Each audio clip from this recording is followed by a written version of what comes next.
আসসালামু আলাইকুম সুপ্রিয় শিক্ষার্থীবৃন্দ, সবাইকে শুভেচ্ছা জানিয়ে শুরু করছি আজকের লাইভ ক্লাস।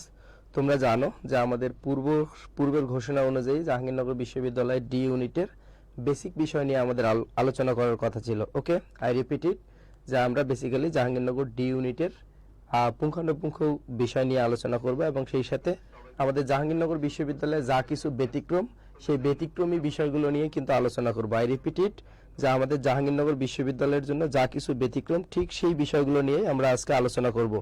সো তোমরা যারা এদিক সেদিক ঘোরাফেরা করতেছো তারা একটু আমাদের পেজে স্টেবল হয়ে যাও।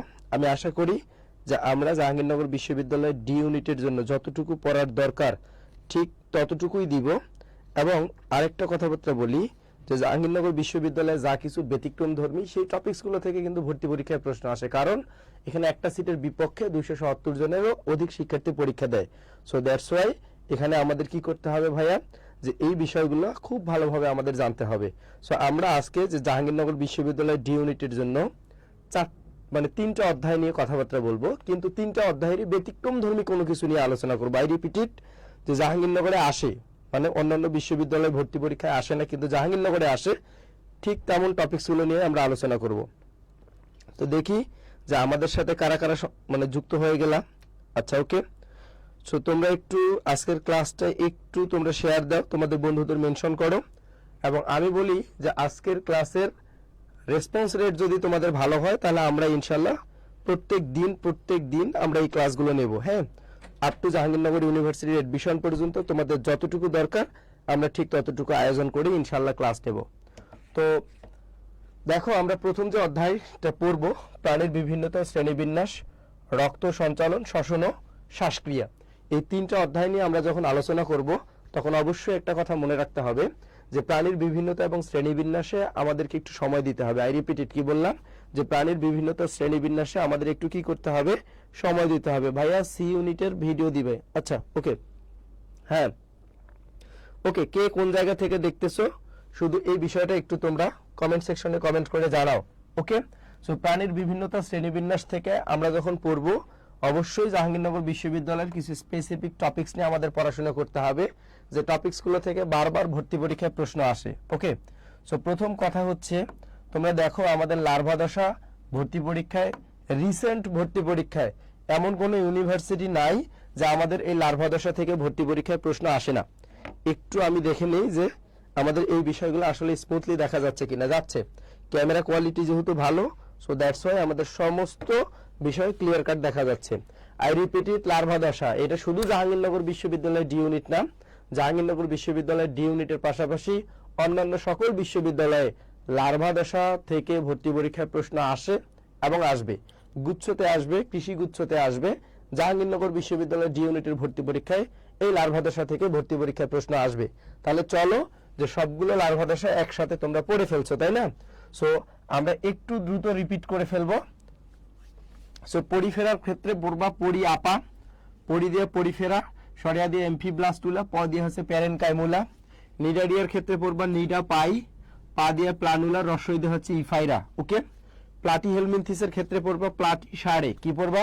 প্লাটি সাড়ে, প্লাটি দিয়ে প্লাটি হেলমিনথিস, সা দিয়ে তিনটা কথা, স দিয়ে সার্কাডিয়া, স দিয়ে সিস্টি সার্কাস, স দিয়ে স্প্রোসিস্ট, এবং রে দিয়ে হচ্ছে রেডিয়া। তাহলে প্লাটি সাড়ে। এরপর বলবা নেমাটোডার ক্ষেত্রে আমরা অনেকেই বলি যে নে মারা খা, তাই না? তাহলে নে দিয়ে নেমাটোডা, মারা, নে মারা। তাহলে মা দিয়ে হচ্ছে মাইক্রোফাইলেরিয়া এবং র দিয়ে হচ্ছে র্যাবডিটিফার্ম। ওকে, এরপর দেখো মলাস্কার ক্ষেত্রে পড়বা জিটিভি, কি পড়বা? জিটিভি। আই রিপিট ইট, কি বললাম? মলাস্কার ক্ষেত্রে পড়বা জিটিভি। জি দিয়ে হচ্ছে গ্লোসোডিয়াম, টি দিয়ে হচ্ছে কি বলতো ট্রোকোফোর, এবং ভি দিয়ে হচ্ছে ভাইয়া ভেলিজার। আই রিপিট ইট, কি বললাম? মলাস্কার ক্ষেত্রে পড়বা জিটিভি। এরপর অ্যানিলিডার ক্ষেত্রে পড়বা ট্রোকোফোর। আর্থ্রোপোডার ক্ষেত্রে বইয়ে কোনো লার্ভা দশা দেয়া নাই। এবং একাইনোডার্মাটার ক্ষেত্রে পড়বা এ একাই অবাই। তাহলে এ দিয়ে হচ্ছে কি বলতো একাইনোকিটাস, একাইনোকিটাস, সরেও দিয়ে হচ্ছে অফিউকিটাস, ব দিয়ে হচ্ছে কি বলতো বাইপিনারিয়া, এবং সরেও দিয়ে আরেকটা ছিল অরিকুলারিয়া। এরপর দেখো কর্ডাটার ক্ষেত্রে যে লার্ভা দশাগুলো আছে, ইউরোকর্ডাটার ক্ষেত্রে ট্যাটফল, এমপিবিআর ক্ষেত্রেও ট্যাটফল, সেফালোস্পিডোমরফির ক্ষেত্রে অ্যামোসিট, আর পেট্রোমাইজনটিডার ক্ষেত্রে কি বলতো অ্যামোসিট। তাহলে আমি কি বললাম যে এই লার্ভা দশা থেকে জাহাঙ্গীরনগর বিশ্ববিদ্যালয়ে ভর্তি পরীক্ষা অবশ্যই প্রশ্ন আসবে এবং এই টপিকসগুলো আমাদের কি করতে হবে একসাথে গুছিয়ে পড়তে হবে। কারণ ধরো একটা শিফটে যদি পরিফেরার পর্বের লার্ভা দশা থেকে আসে, অন্য শিফটে কিন্তু মলাস্কার লার্ভা দশা থেকে আসবে, আর একটাতে দেখবা যে একাইনোডার্মাটার লার্ভা দশা থেকে আসবে। কেন? জাহাঙ্গীরনগর বিশ্ববিদ্যালয়ে ভর্তি পরীক্ষার প্রশ্ন শিফট ভিত্তিক হয়, প্রত্যেকটা শিফটের প্রশ্নের প্যাটার্ন সেম থাকে এবং কোয়ালিটিটাও কি থাকে সেম থাকে, কিন্তু একটা শিফটের প্রশ্নের সাথে অন্য একটা শিফটের প্রশ্ন মেলে না। সো দ্যাটস ওয়াই আমাকে এই পড়াশোনাগুলো কি করতে হবে, ঠিক এভাবে গুছিয়ে পড়তে হবে। ওকে, আচ্ছা চলো দেখি আমরা পরের প্রশ্ন প্র্যাকটিসে যাই। দেখো এটা জাহাঙ্গীরনগর বিশ্ববিদ্যালয়ে 22-23 সালে আসছিল। আমরা যখন লার্ভা দশাগুলো পড়লাম, সেই লার্ভা দশা থেকে বিগত বছরের প্রশ্ন প্র্যাকটিসের দিকে আসলাম। পরিফেরা পর্বের জীবনচক্রের লার্ভা দশার নাম কি? তোমরা একটু ঝটপট কমেন্ট সেকশনে কমেন্ট করো, আমি ততক্ষণে তোমাদের কমেন্টগুলো পড়ি। আচ্ছা, তানহা ময়ূরী বলছে আসসালামু আলাইকুম ভাইয়া। রাফি বলছে সি ইউনিটের ভিডিও। আচ্ছা, সুধীর সরকার বলছে মাদারীপুর থেকে। তামান্না আক্তার সুমি সালাম দিছে আসসালামু আলাইকুম। ওয়ালাইকুম আসসালাম, কেমন আছেন? আলহামদুলিল্লাহ আমি ভালো আছি। ওকে, তাহলে তোমরা যারা আমাদের সাথে লাইভে সংযুক্ত আছো তারা একটু 1 নম্বর প্রশ্নের সঠিক উত্তর দেওয়ার ট্রাই করো। আমি বললাম যে পরিফেরা পর্বের জীবনচক্রের লার্ভা দশার নাম কি? আমি কিছুক্ষণ আগে বলছি পরিফেরা পর্বের লার্ভা দশার নাম মনে রাখার জন্য মনে রাখতে হবে পরি আপা। ওকে, পরি দিয়ে পরিফেরা, সরিয়া দিয়ে এমফিব্লাস্টুলা, প দিয়ে হচ্ছে প্যারেনকাইমুলা। ওকে, তাহলে এই 1 নম্বর প্রশ্নের সঠিক উত্তর, আচ্ছা সমীর আলী বলছে প্লানুলা। তাহলে পরি, হ্যাঁ এটা হচ্ছে প্যারেনকাইমুলা, আর একটা কি আছে বলো তো? পরিফেরা। তাহলে 1 নম্বর প্রশ্নের সঠিক উত্তর হচ্ছে প্যারেনকাইমুলা, নট প্লানুলা, অপশন এ না। পরি আপা যে আমরা পড়লাম, এই যে দেখো এখানে কিছুক্ষণ আগে বললাম যে পরি আপা, পরি দিয়ে পরিফেরা, সরিয়া দিয়ে এমফিব্লাস্টুলা, প দিয়ে হচ্ছে প্যারেনকাইমুলা। ওকে, প্লানুলা কিন্তু নিডারিয়ার। প্লানুলা কার বলো তো? নিডারিয়ার। তাহলে প্রশ্নের মধ্যে আছে পরিফেরা পর্বের লার্ভা দশার নাম কি? তাহলে এই প্রশ্নের সঠিক উত্তর হচ্ছে ভাইয়া option B parenchymula. Option B parenchymula. কারা কারা এই প্রশ্নের সঠিক উত্তর পারছো? দেখো, পারো নাই অনেকেই, ম্যাক্সিমামরাই পারো নাই, তারপরও মনোযোগের অভাব, তাই না? আচ্ছা, সো এই যে বললাম যে এটা একটা টাইপ ধরে তোমাদের কি করতে হবে, জাহাঙ্গীরনগর বিশ্ববিদ্যালয়ের জন্য প্রস্তুতিটাকে গুছিয়ে নিতে হবে। আচ্ছা, এর পরের যে প্রশ্নটা আছে, এর পরের প্রশ্ন না, এরপর হচ্ছে আবার একটা আমরা কি বলবো টপিকস পড়বো। এই টপিকসের পর এই টপিকসের অধীনে বিগত বছরের প্রশ্ন আসছিল এমন কিছু আমরা একটু আলোচনা করব। দেখো, আমরা জানি যে প্রাণীর বিভিন্নতা শ্রেণীবিন্যাস যখন আমরা পড়ছি, আই রিপিট ইট, কি বললাম যে প্রাণীর বিভিন্নতা শ্রেণীবিন্যাস যখন আমরা পড়ছি তখন তোমরা অবশ্যই একটা কথা খেয়াল রাখছো, হয়তো বা আই রিপিট ইট, যে তোমরা অবশ্যই তখন একটা কথা কি খেয়াল রাখছো। আচ্ছা, এখানে একটু পড়াই ফেলি। যদি বলা হয় প্রাণী জগতের সর্বমোট পর্ব কয়টি, সর্বমোট পর্ব কয়টি, তাহলে ডেফিনেটলি উত্তর হবে 33টা। কিন্তু যদি বলা হয় প্রধান পর্ব কয়টি, তাহলে প্রধান পর্ব হচ্ছে 9টি। ওকে, তাহলে এই 9টিকে প্রধান পর্ব কেন বলা হচ্ছে? কারণ আমরা জানি যে পর্বের প্রাণীর প্রজাতির সংখ্যা 5000-এর বেশি। কি বললাম বলতো? 5000-এর বেশি। যে পর্বের প্রাণীর প্রজাতির সংখ্যা 5000-এর বেশি তাদেরকেই আমরা কি বলবো? তাদেরকেই আমরা বেসিক্যালি কি বলবো? প্রধান পর্ব বলবো। ওকে, তাহলে যে পর্বের প্রাণীর প্রজাতির সংখ্যা 5000-এর বেশি তাদেরকে আমরা প্রধান পর্ব বলবো। এই 9টি প্রধান পর্বকে আবার কি করতে হবে? সিকোয়েন্স ওয়াইজ মুখস্থ করতে হবে বা ধারাবাহিকভাবে মুখস্থ করতে হবে। এই ধারাবাহিকভাবে মুখস্থ করার জন্য তোমরা এক একজন এক এক রকম কি করতে পারো বলো তো, মানে টেকনিক অবলম্বন করতে পারো। তবে সেটা কোনো বিষয় না। এখান থেকে আমাদের যেটা জানতে হবে যে সিকোয়েন্স ওয়াইজ মুখস্থ করার জন্য আমি যেটা পড়াই সেটা হচ্ছে পিএনপি নেমো। কি বলবা? পিএনপি নেমো, অনিল আরশি এক্স্যাক্টলি করে। এই দুইটা বাক্যে শেষ করে ফেলবা। প্রথম পি দিয়ে পরিফেরা, পরের এন দিয়ে নিডারিয়া, পরের পি দিয়ে প্লাটিহেলমিনথিস, এন ই দিয়ে হচ্ছে নেমাটোডা, এম ও দিয়ে হচ্ছে মলাস্কা, অনিল দিয়ে হচ্ছে অ্যানিলিডা, আরশি দিয়ে আর্থ্রোপোডা, এক্স্যাক্টলি দিয়ে একাইনোডার্মাটা, করেতে কর্ডাটা। তাহলে তোমরা বলতে পারো ভাইয়া আমি এটা এভাবে পড়বো কেন? কারণ তোমার প্রশ্ন আসতে পারে যে এই যে প্রাণী জগতের 9টা প্রধান পর্বের মধ্যে পঞ্চম পর্ব নিম্নের কোনটি, ষষ্ঠ পর্ব নিম্নের কোনটি, বা অষ্টম পর্ব নিম্নের কোনটি। তার মানে আমি বুঝাতে চাচ্ছি যে তোমাদের এই সিকোয়েন্স ওয়াইজ কিন্তু এই প্রশ্নগুলো আসতে পারে, এটা কোনো ব্যাপার না। এখন যে অপর নামগুলো আছে, এই অপর নামগুলো কিন্তু আমাদের পড়ার জন্য খুব ভালোভাবে খেয়াল রাখতে হবে এবং এই অপর নামগুলো আমাদের অনেকটা সাধনার বিষয়। এই সাধনার বিষয়গুলোকে বেসিক্যালি ওয়ার্ড টার্মিনোলজি থেকে নিয়ে আসতে হবে, আই মিন অপর নামগুলোকে। যেমন আমরা পড়ি পরিফেরা, পোরাস যোগ ফেরারি, পোরাস মানে ছিদ্র, ফেরারি মানে বহনকারী, তাহলে পরিফেরা শব্দের অর্থ ছিদ্র বহনকারী, তাই না? যার বাংলা কি? ছিদ্রাল প্রাণী, বা যে প্রাণীর গায়ে আসলে ছিদ্র থাকে তারা অনেকটা স্পঞ্জের মতো, কারণ ওই ছিদ্র মানে একটা প্রাণীর গায়ে অসংখ্য ছিদ্র থাকাতে প্রাণীটার গায়ে যখন আমি চাপ দিব, প্রেসার ক্রিয়েট করব, তখন ভিতরের বাতাস বের হয়ে যায়, ফলে প্রাণীটা সংকুচিত হয়। আবার যখন চাপটাকে আমরা রিলিজ করে দিব, তখন ওই প্রাণীটা আবার আগের অবস্থায় আসে। তাহলে ছিদ্রযুক্ত প্রাণীর গায়ে চাপ দিলে প্রাণীটা ছোট হয়ে আসে, চাপটা রিলিজ করলে আবার আগের অবস্থায় আসে। এটা কার বৈশিষ্ট্যের সাথে যায়? স্পঞ্জের বৈশিষ্ট্যের সাথে যায়। দ্যাটস ওয়াই আমরা এটাকে কি বলতেছি? স্পঞ্জি প্রাণী। ওকে, নিডারিয়া দুইটা শব্দের সমন্বয়ে গঠিত, নাইট যোগ এরিয়া, নাইট মানে রোম, এরিয়া মানে সংযুক্ত, তাহলে নিডারিয়া শব্দের অর্থ হচ্ছে রোম সংযুক্ত, কিন্তু কিসের? সো এই জন্য এটাকে সমুদ্রের ফুল বলা হয়, রত্নভান্ডার বলা হয়, অথবা রেইন ফরেস্ট বলা হয়। এরপর বলা হচ্ছে প্লাটি হেলমেন্থিস, এটা দুইটা শব্দের সমন্বয়ে আসছে, যেটাকে বলা হচ্ছে প্লাটিস প্লাস হেলমিন্থ। প্লাটিস মানে চ্যাপ্টা, হেলমিন্থ মানে কৃমি, তাহলে প্লাটি হেলমিন্থিস মানে কি? চ্যাপ্টা কৃমি। ওকে, আচ্ছা দেখো, ক্লাস 8 আমরা পড়ছিলাম নেমাটোডার পূর্ব নাম নেমাথ হেলমিন্থিস, তাহলে নেমান্থ প্লাস হেলমিন্থ, নেমান্থ মানে হচ্ছে গোল, হেলমিন্থ মানে হচ্ছে কৃমি, তাহলে নেমাথ হেলমিন্থিস মানে কি বলতো? গোল কৃমি। তাহলে এই অপর নামটাও কি বলতো? এই যে মেইন টার্মটার যে ফাংশন, এই ফাংশনটা থেকে বেসিক্যালি অপর নামটা আসে। এরপর দেখো মলাস্কা, মলাস্কা আসছে মলাস্কাস থেকে, যার সহজ বাংলা হচ্ছে নরম, আর একটা কঠিন বাংলা আছে কম্বোস, কম্বোস। ওকে, কিন্তু যার সহজ বাংলা কি বলতো? নরম প্রাণী। অ্যানিলিডা দুইটা শব্দের সমন্বয়ে আসছে, যেটাকে আমরা পড়তেছি এনুলাস প্লাস ইউডুস। আই রিপিট ইট, কি বলতেছি? এনুলাস প্লাস ইউডুস। এনুলাস মানে আংটি, ইউডুস শব্দের অর্থ রূপ, তাহলে অ্যানিলিডা শব্দের অর্থ কি? আংটি রূপ, বা যেটাকে আমরা অঙ্গুরিমাল প্রাণী বলতেছি। এরপর দেখো আর্থ্রোপোডা দুইটা শব্দের সমন্বয়ে আসছে, আর্থ্রন প্লাস পোডোস। আর্থ্রন মানে সন্ধিযুক্ত, পোডোস মানে হচ্ছে পা, তাহলে আর্থ্রোপোডা শব্দের অর্থ হচ্ছে সন্ধিপদী প্রাণী, আই মিন যে প্রাণীগুলোর জোড়ায় জোড়ায় পা থাকে। ওকে, এরপর বলা হচ্ছে একাইনোডার্মাটা, যেটাকে বলা হচ্ছে একাইনোস প্লাস ডার্ম। একাইনোস মানে কন্টক, ডার্ম শব্দের অর্থ ত্বক, তাহলে একাইনোডার্মাটা শব্দের অর্থ হচ্ছে কন্টক ত্বক বা কাঁটাযুক্ত প্রাণী, আর কর্ডাটা শব্দের অর্থ শিরদার বা মেরুরজ্জু আছে এমন কিছু।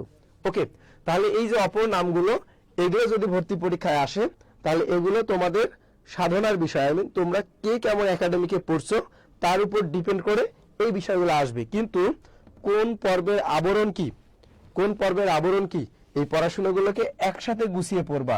একসাথে গুছিয়ে পড়ানোর জন্য বা পড়ার জন্য আমাদের এই যে 9টা পর্ব সিকোয়েন্সেস মুখস্থ করা দরকার। এরপর কি পড়তে হবে? আবরণ। উপরের দুইটার আবরণ নাই, নিচের দুইটার আবরণ নাই। ওকে, এরপর পড়বা কি কি কা কি কা, তাহলে উপরের দুইটার আবরণ নাই, নিচের দুইটার আবরণ নাই, কি কি কা কি কা, Kimin cuticle, Kimin cuticle, come in chitin, Kimin cuticle এবং কামিন কি বলতো? কাইটিন। এরপর সিলম, সিলম থেকে ভর্তি পরীক্ষায় ডেফিনেটলি প্রশ্ন আসে, এবং বিভিন্ন ইউনিভার্সিটির ভর্তি পরীক্ষায় রিসেন্টলি সিলম থেকেই ভর্তি পরীক্ষায় প্রশ্ন আসে।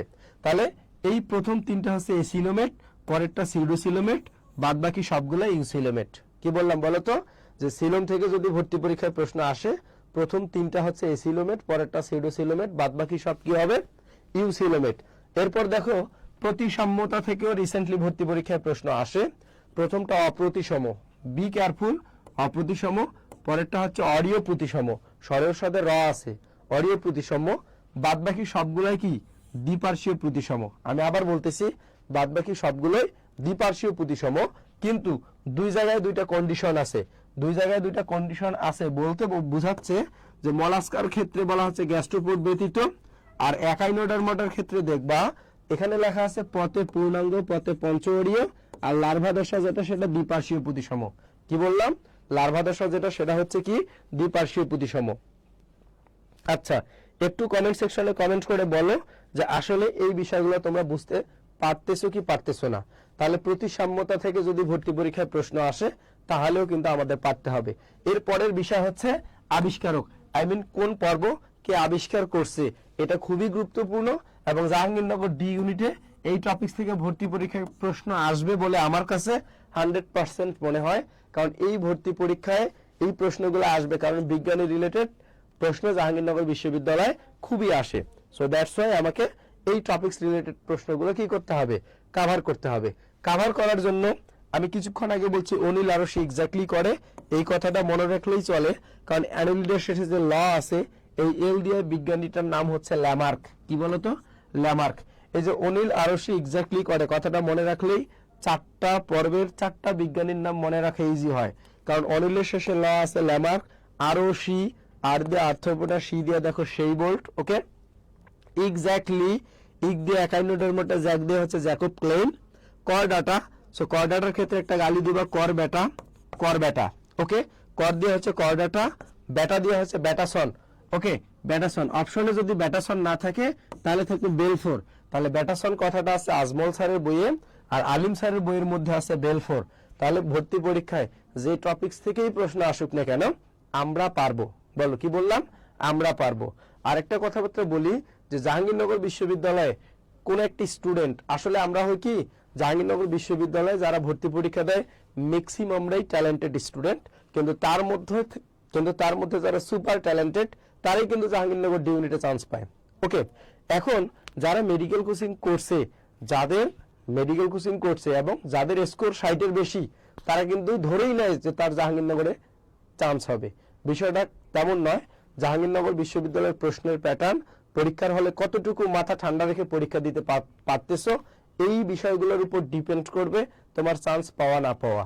এর পাশাপাশি বায়োলজি, কেমিস্ট্রি, আই রিপিটেড বললাম যে বায়োলজিতে তো 44 নম্বর, কেমিস্ট্রিতে 24 নম্বর। এর পাশাপাশি 12 নম্বর যে আমাদের থাকে বাংলা, ইংলিশ, আইকিউ, এই 12 নম্বরে কে কত ভালো করে তার উপর ডিপেন্ড করে জাহাঙ্গীরনগর বিশ্ববিদ্যালয়ের চান্স পাওয়া না পাওয়া। ওকে, তাহলে আমি বলতেছি এই যে 44 আর 24, এই 66 ভালোভাবে গোছানোর পাশাপাশি, 68 ভালোভাবে গোছার পাশাপাশি এই 12 নম্বরে তোমার খুব ভালোভাবে খেয়াল রাখতে হবে। আই রিপিটেড যে এই 12 নম্বরে তোমার খুব ভালোভাবে খেয়াল রাখতে হবে। ওকে, তাহলেই তোমরা কি করতে পারো, একটা ভালো জায়গায় একটা ভালো পজিশন আসতে পারে। আচ্ছা, চলো দেখি তাহলে এই টপিকস থেকে আমরা ভর্তি পরীক্ষায় কিভাবে প্রশ্ন আসতে পারে সেই বিষয়টা দেখে নেই। দেখো, এখানে আরেকটা বিষয় আমি এড়াই গেছি যে মাত্রা। তো মাত্রার ক্ষেত্রে একটা কথাবার্তা বলে ফেলি যে আমরা বললাম প্রথমটা পরিফেরা, পরেরটা নিগারিয়া, পিএনপি, তারপর হচ্ছে নেমো, নেমাটোডা, তারপর কি মোলাস্কা, এরপর হচ্ছে অ্যানেলিডা, অনিল আরশি এক্স্যাক্টলি করে।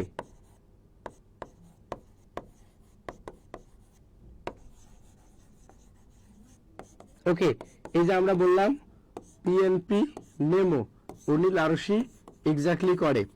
আচ্ছা, এই যে মাত্রা, সবগুলোর মাত্রা একসাথে মনে রাখার জন্য আমরা একটা কথা মনে রাখবো যে কিছু কোষ মিলে কি তৈরি করে, টিস্যু তৈরি করে, কিছু টিস্যু মিলে কি তৈরি করে, অঙ্গ তৈরি করে, কিছু অঙ্গ মিলে কি তৈরি করে, তন্ত্র তৈরি করে। ওকে, তাহলে আমি আবার বলতেছি যে কিছু কোষ মিলে কি তৈরি হয় বলতো, কিছু কোষ মিলে হয় টিস্যু, কিছু টিস্যু মিলে হয় অঙ্গ, আর কিছু অঙ্গ মিলে কি হয় বলতো, তন্ত্র।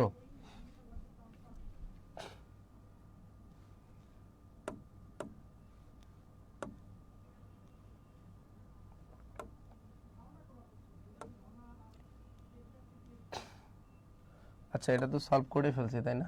এটাও তো সলভ করছি।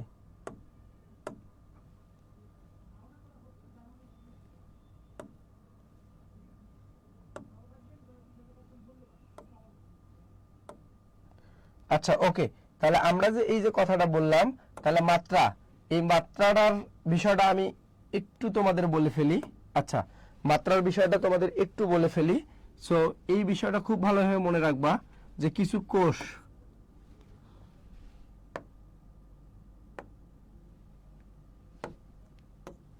আচ্ছা কিছু কোষ মিলে কি তৈরি করে,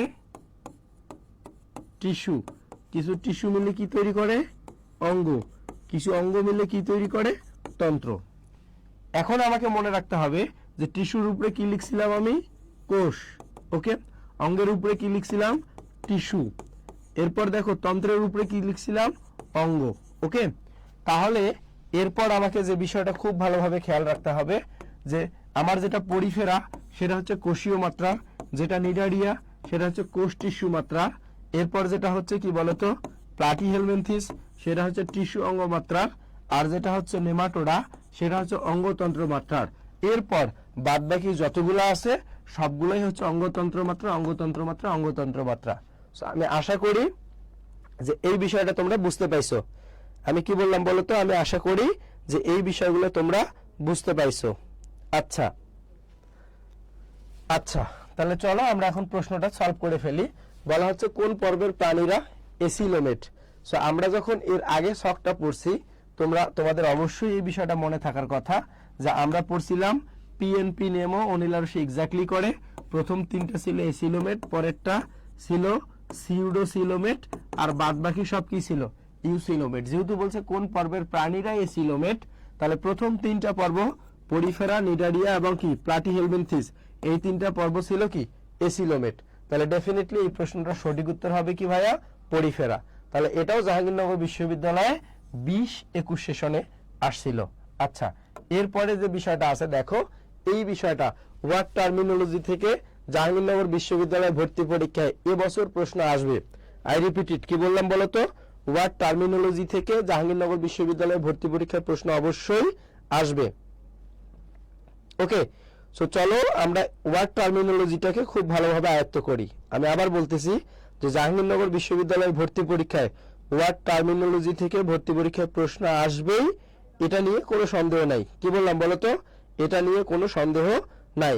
ওকে, তাহলে চলো আমরা জাহাঙ্গীরনগর বিশ্ববিদ্যালয়ের ওয়ার্ড টার্মিনোলজি থেকে যেহেতু ভর্তি পরীক্ষায় প্রশ্ন আসবে, এই অংশটা দেখে ফেলি।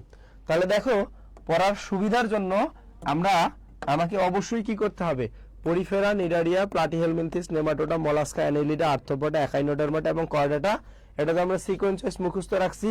শ্রেণী থেকে 2024-25 সেশনের প্রত্যেকটা শিফটে একটা করে প্রশ্ন ছিল। শ্রেণী, পরিফেরার কয়টা শ্রেণী, নিডারিয়ার কয়টা, প্লাটিহেলমিনথিসের কয়টা, নেমাটোডার কয়টা, মলাস্কার কয়টা, অ্যানেলিডার কয়টা, আর্থ্রোপোডার কয়টা, একাইনোডার্মাটার কয়টা এবং কর্ডাটার কয়টা করে শ্রেণী, এখান থেকে ভর্তি পরীক্ষার প্রশ্ন ছিল। এখন ভালো কথা বলি যে 17-18 সালে শব্দ বিশ্লেষণ বা টার্মিনোলজি থেকে ভর্তি পরীক্ষার প্রশ্ন ছিল।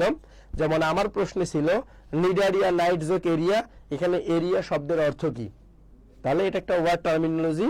এবং ঠিক তার 4-5 বছর আগে এমন একটা প্রশ্ন ছিল যে নিডারিয়া নাইটজোক এরিয়া, এখানে এরিয়া শব্দটা কোন ধরনের ওয়ার্ড থেকে আসছে। কোন ধরনের ওয়ার্ড মানে গ্রিক, ফার্সি, ল্যাটিন নাকি জার্মানি। তাহলে অবশ্যই আমাকে কিছু বিষয় মনে রাখতে হবে যে এই ওয়ার্ড টার্মিনোলজি। ওকে, ওই বছরের প্রশ্ন ছিল মোট প্রজাতির সংখ্যা থেকে এবং বাংলাদেশে বর্ণিত প্রজাতির সংখ্যা থেকে। তাহলে আমি একটা কথাবার্তা বলে ফেলি যে এই যে শব্দ বিশ্লেষণটা একটু সাধনামূলক, তাই না? সো শব্দ বিশ্লেষণটা আমি একটু পর তোমাদের পড়ায় ফেলবো, কিন্তু মোট প্রজাতির সংখ্যা এবং বাংলাদেশে বর্ণিত প্রজাতির সংখ্যাটাই আমরা আগে আয়ত্ত করব। তাহলে মোট বর্ণিত প্রজাতির সংখ্যা এবং বাংলাদেশে বর্ণিত প্রজাতির সংখ্যাগুলো আমরা যখন পড়বো, তখন ডেফিনেটলি তোমাদের মনে রাখতে হবে যে কি বললাম, ওই যে বলছি পিএনপি নেমো, মনে রাখতে হবে PNP নেমো, এতদূর পর্যন্ত একটা।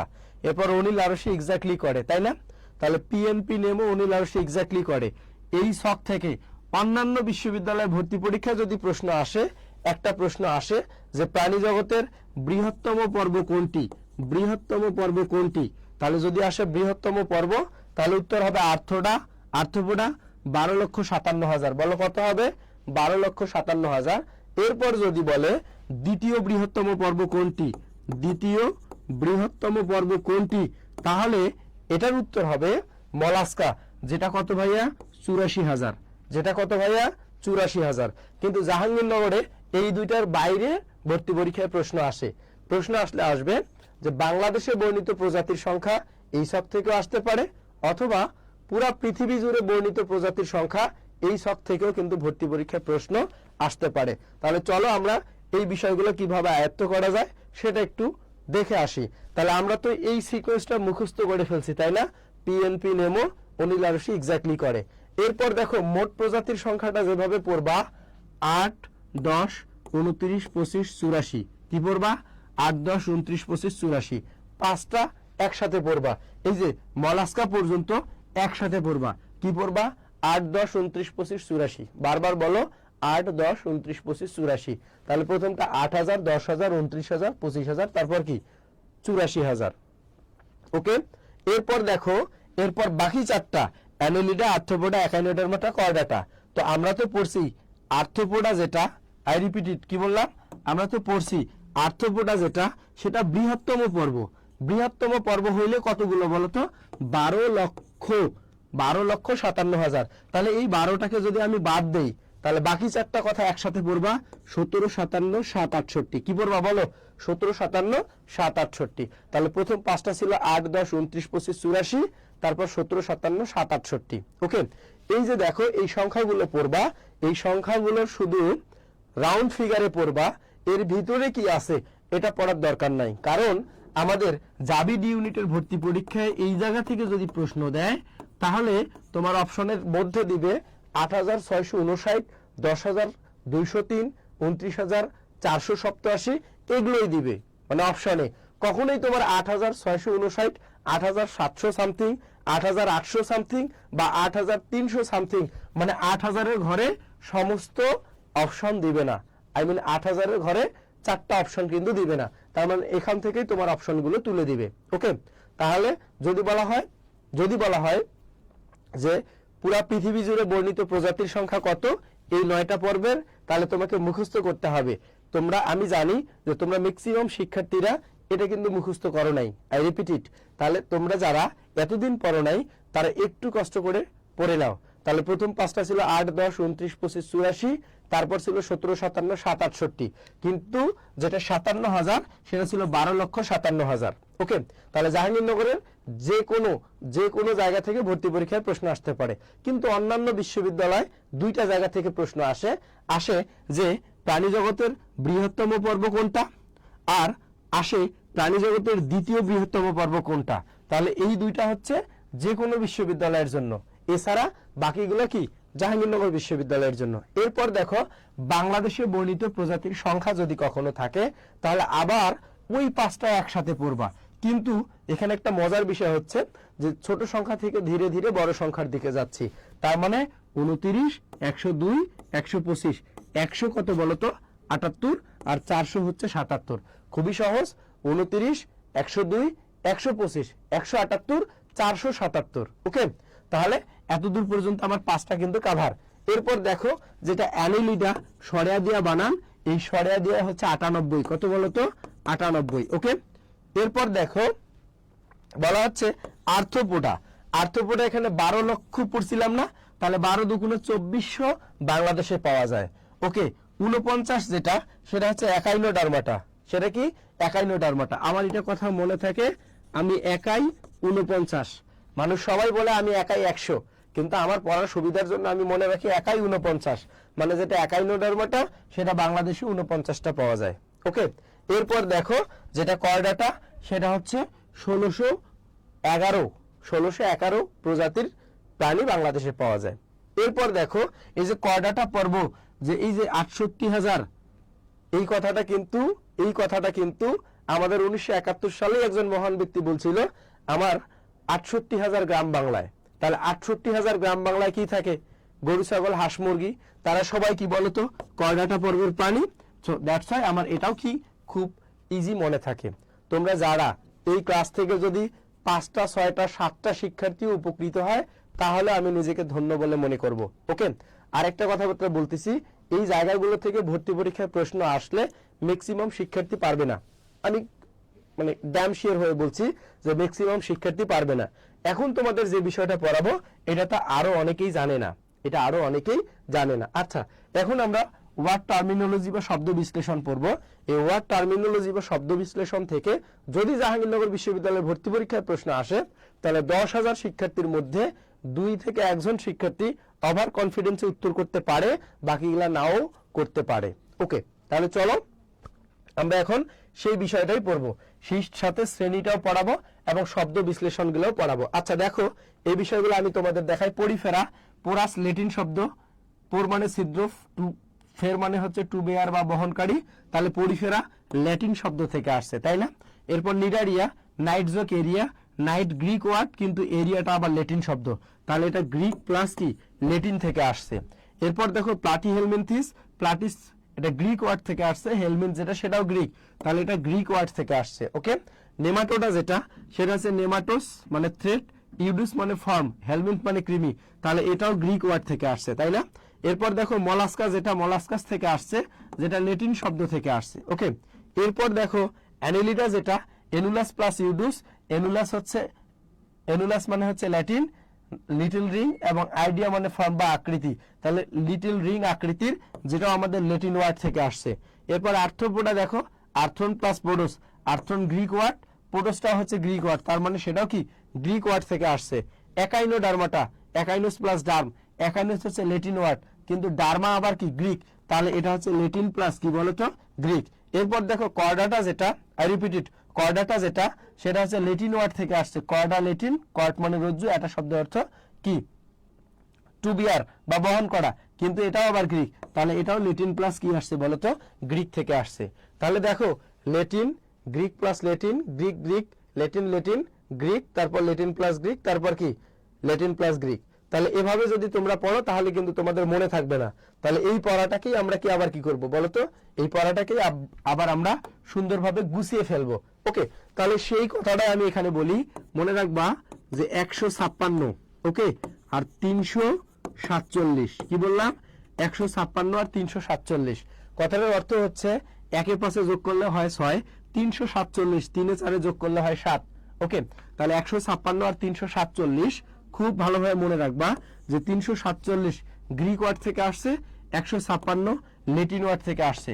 কথাটার অর্থ হচ্ছে ভাইয়া, কথাটার অর্থ হচ্ছে 3 নম্বর 4 নম্বর আর 7 নম্বর পর্ব গ্রিক ওয়ার্ড থেকে আসছে। ওকে, 1 নম্বর 5 নম্বর আর 6 নম্বর পর্ব ল্যাটিন ওয়ার্ড থেকে আসছে। ওকে, তাহলে দেখো 156 347 তোমার মনে আছে, কিন্তু কোনটা ল্যাটিন আর কোনটা গ্রিক এটা যদি তোমার মনে না থাকে, তাহলে এই কথাটা তোমাকে মনে রাখতে হবে, এ সমান 1, বি সমান 2, সি সমান 3, তাহলে A B C D E F G, তাহলে জি কয় নম্বরে থাকে 7 নম্বরে, তাহলে দেখো 7 নম্বরে কি থাকে জি, তাহলে এটা হচ্ছে গ্রিক, আর বাকিটা কি বলতো ভাইয়া ল্যাটিন, বাকিটা কি হবে ল্যাটিন। তাহলে দেখো 156 347 এই কথাটা তো আমরা মনে রাখলাম, কিন্তু ভাইয়া যেটা 2 নম্বর পর্ব সেটা হচ্ছে গ্রিক প্লাস কি বলতো ল্যাটিন, আর 2 এর ঠিক উল্টা হচ্ছে 8 নম্বর এবং 9 নম্বর পর্ব, 2 এর উল্টা মানে এটা হচ্ছে গ্রিক ল্যাটিন প্লাস কি হবে বলতো গ্রিক। তাহলে দেখো কোনটা গ্রিক কোনটা ল্যাটিন কোনটা কি, এই বিষয়টাকে আমরা এই যে এতটুকু বিষয়ের মধ্যেই কিন্তু সামারাইজ করে ফেললাম। আই রিপিট ইট, যে আমরা এতটুকু বিষয়ের মধ্যে এই বিষয়টাকে কি করে ফেলছি সামারাইজ করে ফেলছি। আমি যদি কথাটাকে আরেকবার বলি, মনে রাখো 156 347 একে পাশে যোগ করলে হয় 6, 3 4 যোগ করলে হয় 7, একটা গ্রিক একটা ল্যাটিন, তাহলে A B C D G সমান কত 7, তাহলে এটা হচ্ছে গ্রিক। ওকে, আর বাকিটা ল্যাটিন।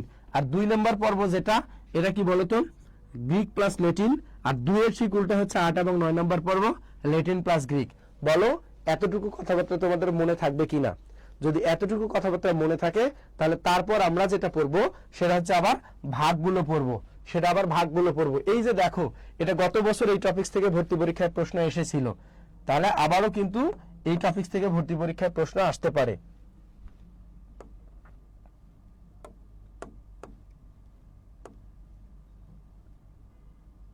আচ্ছা, কোনটার কয়টা পর্ব এই বিষয়টা যদি আমরা মনে রাখতে চাই,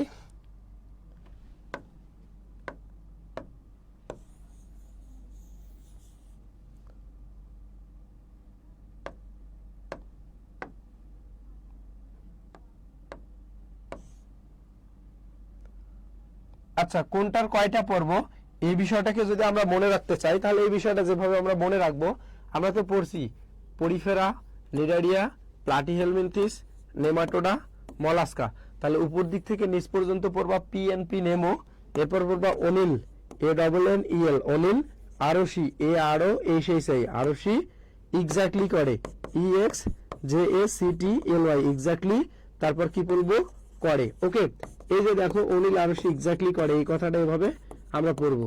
এরপর আমরা পড়বো কি বলতো শ্রেণী সংখ্যা, এই শ্রেণী সংখ্যাটা মনে রাখার জন্য আমরা যেভাবে পড়বো এটা হচ্ছে একটু ভিন্নভাবে পড়বো। শ্রেণী সংখ্যাটা মনে রাখার জন্য আমরা যেভাবে পড়বো, মনে রেখো যে উপরে 3 নিচে 3, তাহলে উপরে 3 নিচে 3। ওকে, তাহলে নিচের দিক থেকে জাস্ট উপরেরটা যেটা সেটা হচ্ছে 6। এরপর দেখো নাম্বারিং করো, 1 নাম্বার, এটা 2 নাম্বার, এটা 3 নাম্বার, এটা 4 নাম্বার পর্ব, এটা 5 নাম্বার পর্ব, 6 নাম্বার, 7 নাম্বার, 8 নাম্বার, আর এটা কি 9 নাম্বার পর্ব। মনে রাখার জন্য উপরে 3 নিচে 3, নিচের দিক থেকে উপরেরটা কত বলো তো 6, যেটা 5 নাম্বার পর্ব ছিল এখানে 5। ওকে, 5 এর উপরেরটা 2, তার নিচেরটা 3, তারপরেরটা কত 4, তাহলে বাকি যে দুইটা থাকলো সেই দুইটাও কত হবে 4 4। তাহলে শ্রেণী সংখ্যাটা তোমরা এভাবে আয়ত্ত করতে পারো, কিন্তু আর্থপোডার ক্ষেত্রে 4 এর সাথে সাব পাওয়ার হিসেবে 13 দিবা। তাহলে আর্থপোডা পর্বকে 4টা শ্রেণীতে ভাগ করা যায়, এই 4টা শ্রেণীকে আবার 13টা ক্লাসে ভাগ করা যায়, যেটা আমাদের বইয়ের মধ্যে আছে। যেটা আমাদের কোথায় আছে বলো তো, বইয়ের মধ্যে আছে। ওকে, সো আমি আশা করি যে জাহাঙ্গীরনগর বিশ্ববিদ্যালয়ের ভর্তি পরীক্ষার প্রশ্ন অন্যান্য বিশ্ববিদ্যালয়ের থেকে যেহেতু সম্পূর্ণ আলাদা হবে, সো এই যে বিষয়গুলো আছে এই বিষয়গুলো ভাইয়া তোমাকে কেউ পড়াবে না, কিন্তু এই টপিকস থেকে তোমরা প্রশ্ন সলভ করো। দেখো 2024-2025 সালের প্রত্যেকটা শিফটে জাহাঙ্গীরনগর বিশ্ববিদ্যালয়ের এই টপিকস থেকে প্রশ্ন ছিল, এই টপিকস থেকে প্রশ্ন ছিল। তাহলে এই টাইপের প্রশ্নগুলো অন্যান্য বিশ্ববিদ্যালয়ে আসে না। এখন জাহাঙ্গীরনগরে কেন আসে? কারণ জাহাঙ্গীরনগরে এবছর একটা সিটের বিপক্ষে 216 জন শিক্ষার্থী পরীক্ষা দিবা। ওকে, তাহলে টিচাররা যদি প্রশ্ন ইজি করে তাহলে সবার মানে নম্বর অনেক কাছাকাছি চলে আসবে, যার ফলে স্টুডেন্টদের বাদ দেওয়া খুব কঠিন হবে। সো আমাদের টিচাররা স্টুডেন্টদের বাদ দেওয়ার জন্য কিছু কিছু শক বক্স এবং গতানুগতিক ধারার বাইরে গিয়ে কিছু কিছু টপিকস থেকে প্রশ্ন করে, যে যাতে শিক্ষার্থীদের বাদ দেওয়া অনেক ইজি হয়। ভাইয়া ভর্তি পরীক্ষা মানেই হচ্ছে তোমার মেধা মূল্যায়ন নয়, ভর্তি পরীক্ষা মানেই হচ্ছে বাদ দেওয়ার একটা প্রসেস। বলো, ভর্তি পরীক্ষা মানেই, আমি আমার ভাষায় বলি যে ভর্তি পরীক্ষা মানেই মেধা মূল্যায়ন নয়, ভর্তি পরীক্ষা মানেই হচ্ছে বাদ দেওয়ার একটা প্রসেস। কেন? কারণ বাংলাদেশে যদি সুযোগ থাকতো 1,20,000 শিক্ষার্থী মেডিকেলে ভর্তি করানোর, তাহলে সবাইকে ভর্তি করাইতো, তাহলে ভর্তি পরীক্ষা নিত না। ওকে, সো আমি আশা করি, আচ্ছা দেখো বাংলাদেশে 1,20,000 শিক্ষার্থী এবছর মেডিকেল ভর্তি পরীক্ষা দিল, তাহলে এখানে আমাদের 5,500-এর মতো আসন আছে। তার মানে কি 1,20,000 থেকে মাত্র 5,500 শিক্ষার্থী মেধাবী, আর কেউ কি মেধাবী নয়? তাহলে এখানে ম্যাক্সিমাম 30,000 শিক্ষার্থী মেডিকেলে পড়ার মতো উপযোগী পরিশ্রম করছে এবং মেডিকেলে পড়ার মতো কি মেধা শক্তি ছিল, কিন্তু আসলেই বাংলাদেশে ততগুলো কি নাই, আসন নাই। সো দ্যাটস ওয়াই আমি বরাবরই বলি যে বাংলাদেশের এডমিশন টেস্ট মানেই শিক্ষার্থীদের বাদ দেওয়ার একটা প্রসেস। কি বললাম? যে শিক্ষার্থীদের বাদ দেওয়ার একটা প্রসেস। তাহলে চলো আমরা এখন পরের যে টপিকসগুলো আছে পরের সেই টপিকসগুলো দেখে ফেলি। তাহলে এখানে আছে নিডেরিয়া পর্বকে কয় শ্রেণীতে ভাগ করা যায়? 4 নম্বর প্রশ্ন। কি বললাম বলো তো, নিডেরিয়া পর্বকে কয় শ্রেণীতে ভাগ করা যায়? এটা খুবই একটা গুরুত্বপূর্ণ প্রশ্ন। একটু ঝটপট কমেন্ট সেকশনে কমেন্ট করে ফেলো যে 4 নম্বর প্রশ্নটার সঠিক উত্তর কি হতে পারে। তাহলে নিডেরিয়া পর্বকে কয় ভাগে ভাগ করা যায়? ওকে, ওই প্রশ্নটা নাই হয়ে গেছে। আচ্ছা যাই হোক, যাক, সমস্যা নাই। আচ্ছা দেখো পরের প্রশ্নটা, এই যে ওয়ার্ড টার্মিনোলজিটা যে তোমাদের শেখাইলাম, এই ওয়ার্ড টার্মিনোলজির ক্ষেত্রে দেখো নিডেরিয়া শব্দটা নাইট যোগ এরিয়া যোগে গঠিত। এখানে এরিয়া শব্দের অর্থ কি? যেটা জাহাঙ্গীরনগর ডি ইউনিটে 2016-17 সালে আসছিল। তাহলে এই যে ওয়ার্ড টার্মিনোলজি গুলো কিন্তু আমাদের কি লাগবে, যেটা আমি বারবার বলতেছি, আই রিপিট ইট। হ্যাঁ, সমীর আলী বলছে স্যার। ওকে, সমীর আলীকে অসংখ্য ধন্যবাদ। ওকে, আচ্ছা সমীরের সঠিক উত্তর ছিল মোহাম্মদ রাকিব হোসেন, সে সঠিক উত্তর দিছে। আচ্ছা দেখো নিডেরিয়া শব্দটি নাইট যোগ এরিয়া যোগে গঠিত। এখানে এরিয়া শব্দের অর্থ কি বলো? 5 নম্বর প্রশ্নের সঠিক উত্তর এখানে, আচ্ছা এখানে অপশনটাই ভুল লিখছে আর কি, যদিও বা, তাহলে অপশনটাই হচ্ছে এরিয়া শব্দের অর্থ হবে এর হবে সংযুক্ত। কি হবে বলো? সংযুক্ত। আমাদের প্রশ্নটা যখন ইনপুট করা হয়েছে তখন এটা আসলে ভুল চলে আসছে। ওকে, সো এই জন্য এটা হচ্ছে না। ওকে, আচ্ছা তারপরের প্রশ্নটা দেখি কি আছে। বাংলাদেশে কত প্রজাতির অ্যানিলিডা পাওয়া যায়? আমি কিছুক্ষণ আগে এটা পড়াইছি, আমাদের যে শক বা বক্স ছিল সেই শক বা বক্সের মধ্যে আমি পড়াইছি। আচ্ছা বলো দেখি, আই রিপিট ইট, কি বললাম বলো দেখি, বাংলাদেশে কত প্রজাতির অ্যানিলিডা পাওয়া যায়? এটা জাহাঙ্গীরনগর বিশ্ববিদ্যালয়ের বিগত বছরের প্রশ্ন ভাইয়া, এটাও 16-17 সালে এসেছিল। তাহলে বলো, একটু ঝটপট কমেন্ট সেকশনে কমেন্ট করো কারা আছে লাইনে, দেখি কারা আছে। আচ্ছা যারা এখন লাইনে নাই তারা পরবর্তীতে এই ক্লাসগুলো দেখে ফেলবে, সমস্যা নাই। আচ্ছা আমি কিছুক্ষণ আগে পড়াইছিলাম। ওকে, বাংলাদেশের বর্ণিত প্রজাতি প্রথমে হচ্ছে 29, 102, 125, 177, 400 কত ছিল? 100 মানে 100 কত ছিল, হ্যাঁ 78 477। ওকে, তারপর যেটা আমাদের ছিল খুব ভালোভাবে মনে রাখো যে অ্যানিলিডা কি ছিল বলো তো, 98টা। একাইনোডার্মাটা কতগুলো ছিল, একাইনোডার্মাটা ছিল 49টা, আর কর্ডাটা ছিল 1600। ওকে, আর আর্থ্রোপোডা ছিল 2400। ওকে, তো এখানে বাংলাদেশে অ্যানিলিডার প্রজাতি পাওয়া যায় কয়টা, 98টা। তাহলে 5 এর এ 98টা। সমীর আলী বলছে 98, রাকিব বলছে 98। ওকে, যারা আসো দেখতেছো ক্লাসটা তাদের আলটিমেটলি উপকার হবে, অপকার জীবনেও হবে না, এবং তোমরা এই বিষয়গুলো ডেফিনেটলি জানতে পারবা। আচ্ছা চলো, এর পাশাপাশি তাহলে আমরা প্রথমে পড়লাম লার্ভা দশা, তারপর হচ্ছে আমরা আমাদের প্রাণী শ্রেণীবিন্যাসের জন্য বেশ কয়েকটা হচ্ছে কি বৈশিষ্ট্য পড়ছি বা প্রাণী শ্রেণীবিন্যাসের ভিত্তি পড়ছি। এরপর যে প্রশ্নটা ছিল এটা হচ্ছে আমাদের ওয়ার্ড টার্মিনোলজি রিলেটেড ছিল। তারপর বাংলাদেশে বর্ণিত প্রজাতি এবং পুরো পৃথিবী জুড়ে বর্ণিত প্রজাতির সংখ্যাগুলো আমরা পড়ছি। এর পাশাপাশি জাহাঙ্গীরনগর বিশ্ববিদ্যালয়ে একটা টপিক থেকে ভর্তি পরীক্ষায় প্রশ্ন আসবে, যেটা তোমরা সবাই জানো, এবং এক একজন এক একভাবে সেই প্রশ্নটা আয়ত্ত করছো।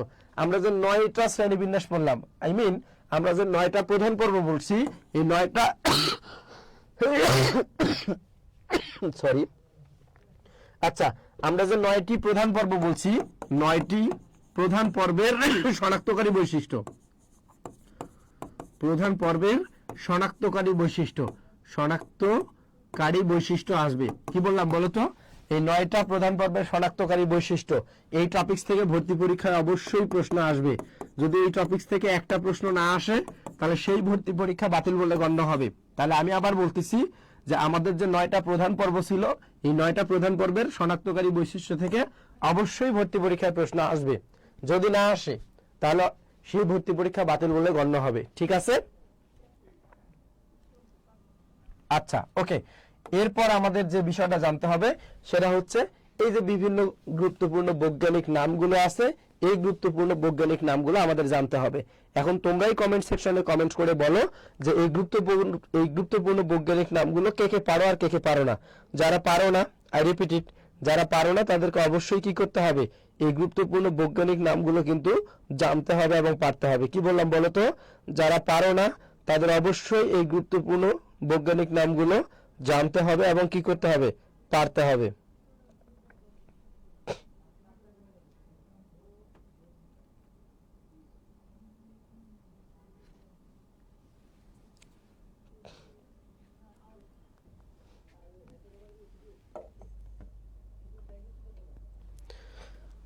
আচ্ছা, এরপরের যে বিষয়গুলো আমাদের জানতে হবে এটা হচ্ছে কর্ডাটা উপপর্ব। এই কর্ডাটা উপপর্বকে বেশ 3টা ভাগে ভাগ করা হয়, একটা ইউরোকর্ডাটা, একটা সেফালোকর্ডাটা, আর একটা ভার্টিব্রাটা বা যেটাকে বলা হচ্ছে ক্রেনিয়েটা। সো ইউরোকর্ডাটা, সেফালোকর্ডাটা, ভার্টিব্রাটা বা কি বলা হচ্ছে ক্রেনিয়েটা। এরপর দেখো ইউরোকর্ডাটাকে 3টা শ্রেণীতে ভাগ করা হয়, অ্যাসিডিসিয়া, থ্যালেসিয়া এবং লার্ভেসিয়া। তাহলে এই যে ইউরোকর্ডাটা কথাটা হচ্ছে আওয়ারা থেকে, আওয়ারা শব্দের অর্থ লেস, তার মানে লেস রজ্জু, মানে যে প্রাণীগুলোর লেস আছে তাদেরকে কি বলা হচ্ছে, লেস রজ্জু বলা হচ্ছে। সেফালোকর্ডাটা আসছে কেফালি থেকে, কেফালি শব্দের অর্থ হচ্ছে মাথা, তাহলে যে প্রাণীগুলোর মাথা আছে তাদেরকে বলা হচ্ছে মাথা রজ্জু। এই যে ভার্টিব্রাটা বা ক্রেনিয়েটা, যেটা ভার্টিব্রাটা মানে তোমরা জানো যে শিরদাঁড় বা মেরুদণ্ড, অনেক সময় তোমরা তাই জানো, আর ক্রেনিয়েটা হচ্ছে এদের মস্তিষ্ক বেসিক্যালি একটা শক্ত খোলক দ্বারা আবৃত থাকে। ওকে, আচ্ছা দেখো এই ভার্টিব্রাটা বা ক্রেনিয়েটাকে আবার 2টা অধিশ্রেণীতে ভাগ করা হয়, একটা হচ্ছে সাইক্লোস্টোমাটা বা অ্যাগনাথা, আর একটাকে বলা হচ্ছে ন্যাথোস্টোমাটা। এখন দেখো এখানে ন্যাথোস শব্দের অর্থ জ বা যেটা বাংলায় কি বলতো চোয়াল। ওকে, তার মানে চোয়াল যুক্ত প্রাণী, আর একটা হচ্ছে চোয়ালবিহীন প্রাণী, যেটা অ্যাগনাথা, মিনস নট, তাই না? তাহলে এটা হচ্ছে চোয়ালবিহীন আর এটা হচ্ছে চোয়াল যুক্ত। এই যে সাইক্লোস্টোমাটা বা অ্যাগনাথা যেটা, সেটাকে আবার 2 ভাগে ভাগ করা হয়, একটা মিক্সিনি আর একটা হচ্ছে পেট্রোমাইজান্টিডা। কি বললাম, পেট্রোমাইজান্টিডা। এটা পূর্বের মানে হচ্ছে আজমল স্যারের 16-17 সালের ভার্সনে ছিল সেফালাস্পিডোমরফি। তাহলে বইয়ে বা ভর্তি পরীক্ষার অপশনে যদি পেট্রোমাইজান্টিডা না থাকে তাহলে সেফালাস্পিডোমরফি টার্মিনোলজিটা থাকবে, সেটা একটু দেখে নিতে হবে। আচ্ছা, এরপর বলা হচ্ছে ন্যাথোস্টোমাটা। এই ন্যাথোস্টোমাটাকে আবার 7টা অধিশ্রেণীতে ভাগ করা হয়েছে। এই 7টা অধিশ্রেণী তোমাকে সিকোয়েন্স ওয়াইজ মুখস্থ রাখতে হবে। কি বললাম? এই 7টা অধিশ্রেণী সিকোয়েন্স ওয়াইজ মুখস্থ রাখতে হবে। এই 7টা অধিশ্রেণী সিকোয়েন্স ওয়াইজ মুখস্থ রাখার জন্য পড়তে হবে ক্যাসাডাম, CASARAM, ক্যাসাডাম। তাহলে C for Chondrichthyes, A for Actinopterygii, S for Sarcopterygii, A for Amphibia, R for Reptilia, A for Aves এবং M ফর কি বলতো ম্যামালিয়া।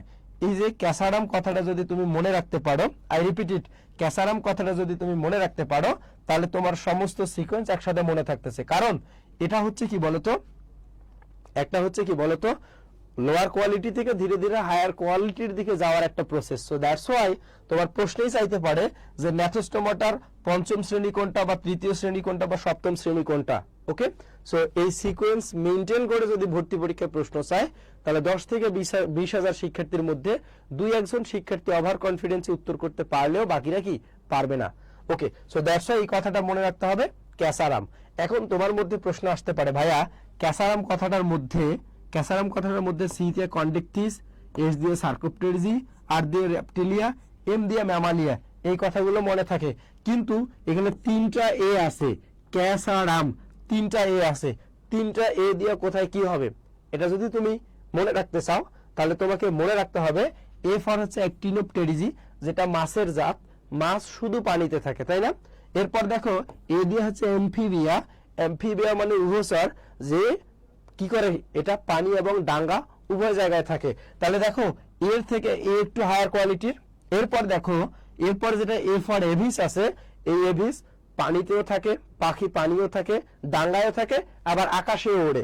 তাহলে দেখো এমফিবিয়ার থেকে এভিস আরো হায়ার কোয়ালিটির। ওকে, তাহলে দেখো অ্যাক্টিনোপটেরিজি, এমফিবিয়া এবং এভিস, তাহলে এই 3টা এ দিয়ে কোথায় কি হয়, তাহলে এটাও তোমার কি থাকতেছে মনে থাকতেছে। সো আমি আশা করি যে এই বিষয়টা তোমাদের কি মনে থাকবে। আই রিপিট ইট, যে আমি আশা করি যে এই বিষয়টাও তোমাদের কি থাকবে মনে থাকবে। আচ্ছা, এর পাশাপাশি মনে রাখতে হবে কন্ডিকথিস মাছের আইস কি প্লাকয়েড, লেজটা হচ্ছে হেটেরোসার্কাল, খুবই গুরুত্বপূর্ণ। এরপর দেখো অ্যাক্টিনোপটেরিজির আইস সাইক্লোয়েড বা টিনয়েড, কথাটা যদি না থাকে তাহলে বাংলায় থাকবে কাটার মতো। কি থাকবে? কাটার মতো। ওকে, দেখো টিন দিয়ে মানুষের কাটা যায়, আর সাইক্লোয়েড মানে হচ্ছে কি গোলাকার, কাটার মতো যদি না থাকে তাহলে থাকবে কি বলতো গোলাকার। ওকে, তাহলে দেখো সাইক্লোয়েডের বাংলা গোলাকার, আর টিনয়েডের বাংলা কি কাটার মতো। এই যে সার্কোপটেরিজি যেটা, সেটার আইসের নাম গ্যানোয়েড এবং তার লেজটা হচ্ছে ডাইফিসার্কাল। অ্যামফিবিয়ার হৃৎপিণ্ড 3 প্রকোষ্ঠ বিশিষ্ট। ওকে, আর রেপটিলিয়ার এটা হৃৎপিণ্ড সম্পূর্ণভাবে 4 প্রকোষ্ঠ বিশিষ্ট। এভিস এর হৃৎপিণ্ড সম্পূর্ণভাবে 4 প্রকোষ্ঠ বিশিষ্ট। অ্যামফিবিয়া যেটা, সেটা হৃৎপিণ্ড সম্পূর্ণভাবে 4 প্রকোষ্ঠ বিশিষ্ট। তাহলে আমি একটা কথাবার্তা বলতেছি যে আমরা এখানে যে কথাবার্তাগুলো পড়লাম, সেই কথাবার্তাগুলোর সাথে এখানে যে কয়েকটা বাংলা টার্মিনোলজি আছে, এই কয়েকটা কথাই দেখবা। বিভিন্ন বিশ্ববিদ্যালয় ঘুরে ফিরে এই কয়েকটা টার্মিনোলজি থেকেই ভর্তি পরীক্ষায় প্রশ্ন আসে। সো দ্যাটস ওয়াই এই পড়াশোনাগুলো খুবই গুরুত্বপূর্ণ, এবং এই পড়াশোনাগুলো কিন্তু তোমরা একদিক থেকে পড়ো, অন্য দিক থেকে ভুলে যাও। সো যে পড়াশোনাগুলো তোমার কাছে পিকুলিয়ার, যেটা তোমার কাছে মনে থাকে না, সেটাকে তোমার স্পেশালি মনে রাখার একটা কি করতে হবে, ব্যবস্থা করে নিতে হবে তোমাকে। আচ্ছা, চলো আমরা পরবর্তী স্লাইডের দিকে যাই। আমরা এখন যেটা পড়বো, রক্ত ও সংবহন চ্যাপ্টারটা পড়বো। কি পড়বো বলতো? রক্ত সংবহন। আচ্ছা, রক্ত সংবহন যারা মেডিকেল এডমিশন টেস্ট নিছো, তাদেরকে তো রক্ত সংবহন পড়ানোর কিছুই নাই, তাই না? তার মানে রক্ত সংবহন তোমরা নিজেরাই পড়ে নিবা, কিন্তু আমি জাস্ট একটা টপিকস তোমাকে পড়াবো, ওই টপিকসটাই তোমার কি করতে হবে বলতো, ভালোভাবে আয়ত্ত করতে হবে। বলো, একটা টপিকস শুধু আমি তোমাকে পড়াবো। আচ্ছা দেখো, আমাদের এখানে মানবদেহের যে রক্তের বিভিন্ন কণিকার সংক্ষিপ্ত পরিচয়, এর যে ছকটা আছে, এই ছক থেকে যদি জাহাঙ্গীরনগর ডি ইউনিটের ভর্তি পরীক্ষায় প্রশ্ন না আসে, সেই পরীক্ষা বাতিল বলে গণ্য হবে। তার মানে এই টপিকস থেকে ভর্তি পরীক্ষার প্রশ্ন আসবেই। আচ্ছা, এরপর দেখো যে রক্তের মনোসাইটের আয়ুষ্কাল কতদিন? 2 থেকে 5 দিন। এটা তোমরা সবাই জানো, এটা আমি বললাম না, একটু স্পিডলি আমাকে ক্লাসটা শেষ করতে হবে। ওকে, আচ্ছা, লোহিত রক্তকণিকা, শ্বেত রক্তকণিকা এবং অনুচক্রিকার মধ্যে যে পার্থক্য, এই ছকও তোমাদের পড়তে হবে।